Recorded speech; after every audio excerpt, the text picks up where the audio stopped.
What is the number one trigger you can pull in your business to help you generate more leads, book more appointments, and ultimately close more deals? It's simple. Build an omni-channel retargeting strategy that follows the buy or die methodology. In this video, we're going to show you exactly what we do over at Conversionly, how we train our clients to run their retargeting system, and how all of this is utilized to generate more leads, book more appointments, and ultimately close more deals. In tandem with this, keep in mind, we also do run nurture sequences and have appointment setters, but we'll save that for another video. And without wasting any more time, let's go ahead and let's dive on in. All right, guys, so as you can see here, we are going to be looking at the buy or die retargeting strategy that we leverage over here at Conversionly. So when it comes to retargeting, ultimately what you're trying to achieve is capture more revenue for pennies on the dollar by targeting people who are already inside of your ecosystem. Now with this, we're going to be targeting the exact strategy that we use over at Conversionly, how you should set this up inside your funnel, what content to use, and what people are included inside that audience. With that, retargeting systems are implemented by bringing traffic that engaged with your business in some capacity back into your funnel so they take that conversion action that you ultimately want them to take. Maybe they went to your website, but they didn't fill out a form. Maybe they landed on the opt-in page on your funnel, but they didn't opt in. Maybe they went to your VSL, but they didn't book a time. The objective of retargeting is to bring people back in who have already engaged with you in some capacity. Ultimately, at the end of the day, retargeting systems allow you to bring people back in your funnel for pennies on the dollar at a fraction of the cost, likely 5 to 10% of what your total ad spend cost is. For example, if you're spending $10,000 a month on advertising, you can set up a retargeting system for $500 to $1,000 a month, and it's going to perform extremely well. Now we're going to dive in and look at the 4 primary phases of the retargeting strategy for the buy or die methodology here. The first phase is retargeting people that have engaged with your business in some capacity, however, they're not a lead yet. The second phase is retargeting traffic to your funnel that has not yet opted in. Third phase, retargeting people that did opt in some capacity, however, for whatever reason, they haven't booked an appointment yet. And last, people that have booked an appointment, but they're not a closed deal yet. For the first phase, with engaged audiences that are not yet leads, these consist of folks that have engaged with your website. They went to your social media pages, they clicked on an ad, they commented on a post, whatever it may be, they've engaged with your business in some capacity, but they haven't opted in and you don't have their contact information. Typically, you're retargeting leads at this stage that are at the top of the funnel and are not yet problem aware. When it comes to problem awareness, what you really want to focus on here is helping people identify that they have the problem that you solve. This is going to allow you to get the appropriate information to that person as they proceed through your funnel, and you're going to build more engagement with that audience by showing them that you can deliver the solution and product to solve that problem for them. More on this later. So with your channels for phase 1, you want to focus on Facebook and Instagram, Google Search, Google Display and Discover, YouTube, LinkedIn, and an ad exchange. We use AdRoll. One thing to note, Google Search isn't necessarily going to be something that's going to be highly sought out. This is going to be more or less for phases 2, 3, and 4. However, we did include it in here because it can be a benefit. Now with content, you're going to be looking at the same thing that you use for cold lead generation, as these ads are going to be designed to get them to opt in. So let's go ahead and take a look at that. If you were to look at the focus of somebody who's engaged with your website, maybe they went to a blog article, maybe they looked at a case study on your website, maybe they engaged with one of your Facebook posts. Ultimately, what we're doing is we're retargeting them with advertisements that are designed to get them to go to your funnel. That is the whole focus of organic content. Get people to engage where we can pixel them, then retarget them on one of these platforms and bring them back into our ecosphere by sending them to our landing page. That will send us over to phase 2. People that end up at your landing page, but they have not yet opted in. Typically, your ad hooked them in. It got them to that page, but there was probably a miscommunication between the ad and the opt-in page, which ultimately misled them from opting in. Or they just didn't like your landing page. Either of or can be true. However, what we want to do is we want to retarget this traffic via channels like Facebook, Instagram, Google Search, Google Display, Discover, YouTube, LinkedIn, and an ad exchange. Ultimately, we're retargeting them all across the board. Now, when it comes to this, our focus is focusing on the problem and introducing a solution. What I mean by that is we want to talk about the problem that they're experiencing and introduce the solution that's going to resolve that problem.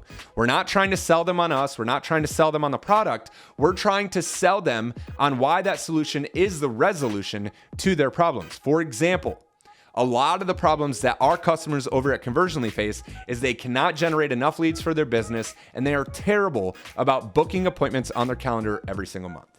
The solution, one of them, is having a dedicated appointment setter for less than $5 an hour to follow up with their leads for them consistently.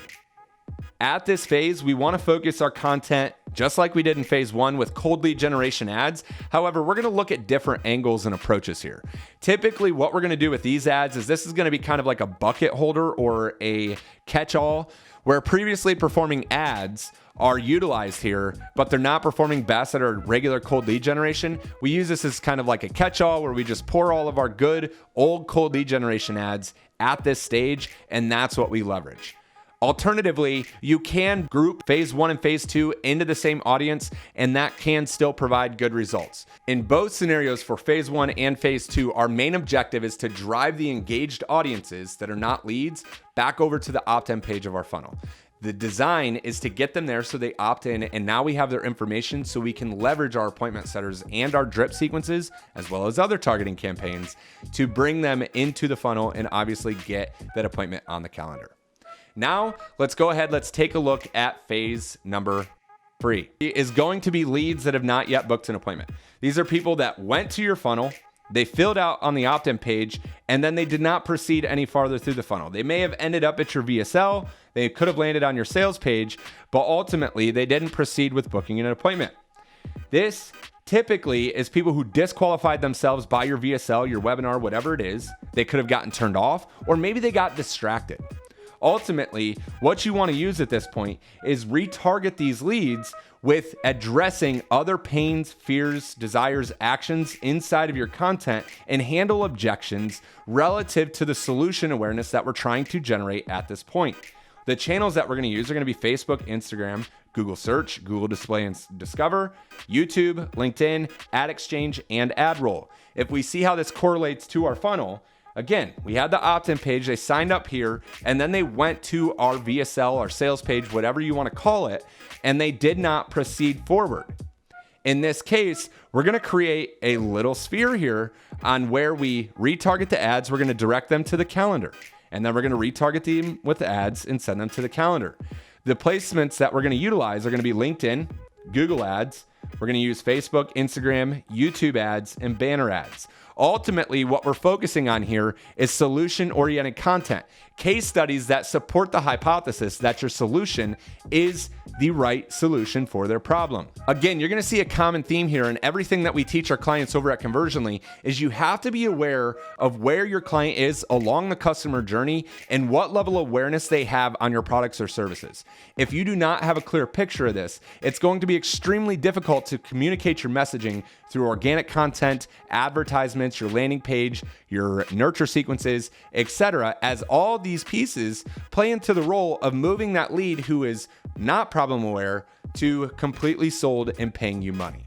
Another thing that I want to note here is at the back end, we have these people as leads. So we want to make sure that we're leveraging nurture sequences, SMS sequences, and we have an appointment setter calling that lead using a power dialer so they don't have to track who they're following up with. If you want more information on this, click the link down below, set up a time with one of our growth consultants, and they'll show you exactly how we do this with our lead to close system. Now moving on to phase number 4. These are people that did book their appointment, but they're not sold. You have not sold these people into your program. So what we want to do is build more authority with them. If we think about the psychology of sales, there is what is called the 7-hour rule. Someone is going to consume around 7 hours of content before they make a big purchase decision. Now, if it's a low purchase decision like toothpaste or razors, they're not going to invest a ton of time into research. However, if you're looking at something that's a couple $1,000s, or maybe it's $10, $20, $30, $40, $50,000, people are going to do their due diligence. Think about when you bought a car. You didn't just go up, look at a car, thought that looked cute, and then you went and drove it off the lot and purchased it that day. Typically, you did hours and hours and hours of research. The same thing is true when it comes to buying services or products digitally, especially. People are going to do their due diligence. They're going to research who you are. They're going to consume content relative to the solution and potentially your company. So you want to make sure that the content that they're consuming is your content. That gives you the ability to establish more rapport, build more trust, but you can control the narrative.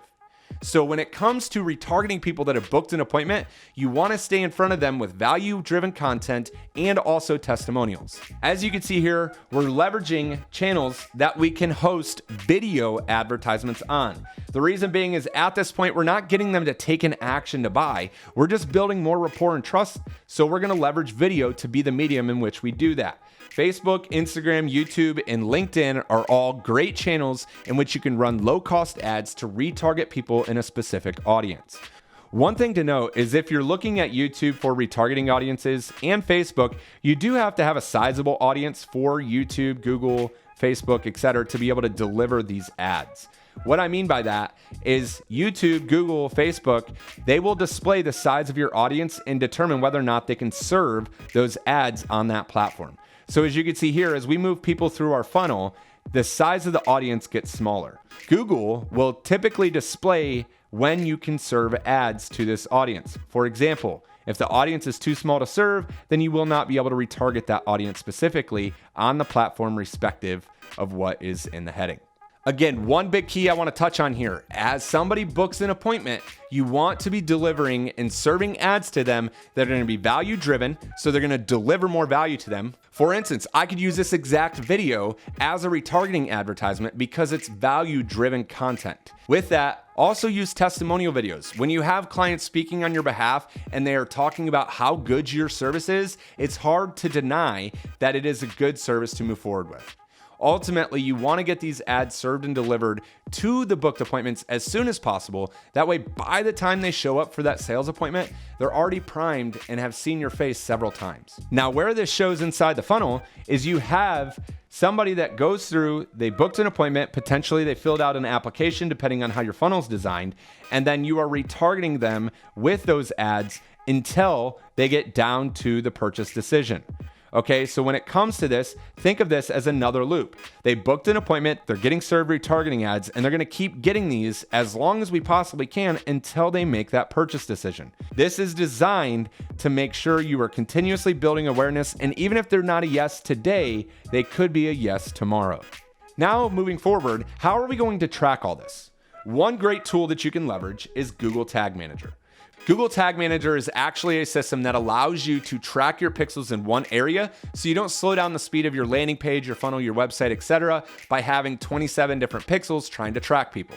Another great tip for tracking your audiences is by leveraging URL paths in your funnel that can track the position of the lead as they progress through your funnel. Now, what I mean by that is if somebody lands on your opt-in page, you potentially have a URL like yourdomain.com/opt-in. Essentially what I'm saying here is when you have a URL path, that is how you're going to collect your audiences and tell Facebook or Google who you want to retarget based on the page they view. Inside that URL path, you can include keywords that identify that audience type. So when you're setting up your retargeting campaigns, it's easier to, one, track those audiences, but two, build out your audiences inside the ad sets. That way you can make sure that everybody is tracked and you can retarget everybody that is at that stage of the funnel. Using Funnelytics here, we can use this as an example. Here is the root domain. Actually, this is the root domain. At this point right here, this is a URL path, /dashboard. Dash funnels is a sub path of this path.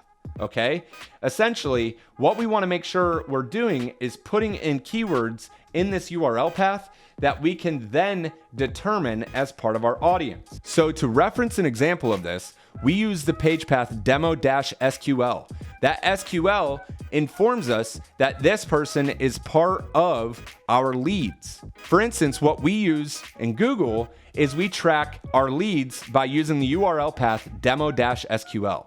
This tracks leads inside of our funnel. Every time somebody hits this page, if they hit this page, Google and other retargeting platforms that we leverage are going to be able to retarget that audience. Another one that we use is going to be appointment tracker. After somebody books an appointment, we put appointment tracker in our URL to track that audience. At the end of the day, what you do to track these audiences is purely up to you. All you need to do is have something that's easy to segment these audiences. That way, once you build out 4, 5, 6 different funnels to target your audiences, you can use that same keyword and it'll track everybody no matter which funnel they belong to. Next, you want to make sure that you're pushing traffic at the retargeting stage to the appropriate place. For example, as we talked about here, we had engagement audiences that are not yet leads. They have never visited the opt-in page. We're going to drive that traffic to the opt-in page. Same thing with traffic to the opt-in page. If they've not yet opted in, we're going to send them back there. Now, when it comes to our VSL page, the next step is going to the calendar and booking an appointment. So when we retarget those audiences, we're going to drive that traffic back to our calendar. We're not necessarily sending them back to the sales page. We're ultimately pushing them to the calendar. You want to make sure that you are driving the traffic to the appropriate place. I don't think that needs to be explained more further than that. However, I do want to make sure it's clear. That way, when you're setting up your campaigns, you are directing traffic to the appropriate place. Lastly, use UTM parameters so you can track every stage of the funnel for your target audience. Ultimately, what we mean by that is being able to track where that lead originated, how they came into your funnel, and then where they booked their appointment throughout your funnel, and then lastly, where you close the deal throughout the funnel. By using UTM parameters, you can track how somebody engages and then leverage them with cookies so you can track the entire buyer's journey and have a full picture of how your ad campaigns are performing. All right, that wraps up the buy or die retargeting methodology that we use here at Conversionly and teach our clients. Now, this was just a brief overview. If you would like to go deeper into this, click the link down in the description, book a time with one of our growth consultants, and they'll be able to help you unlock more things just like this that are going to help you book more leads into appointments and ultimately close more deals. Have a wonderful day. We look forward to seeing you in the next one.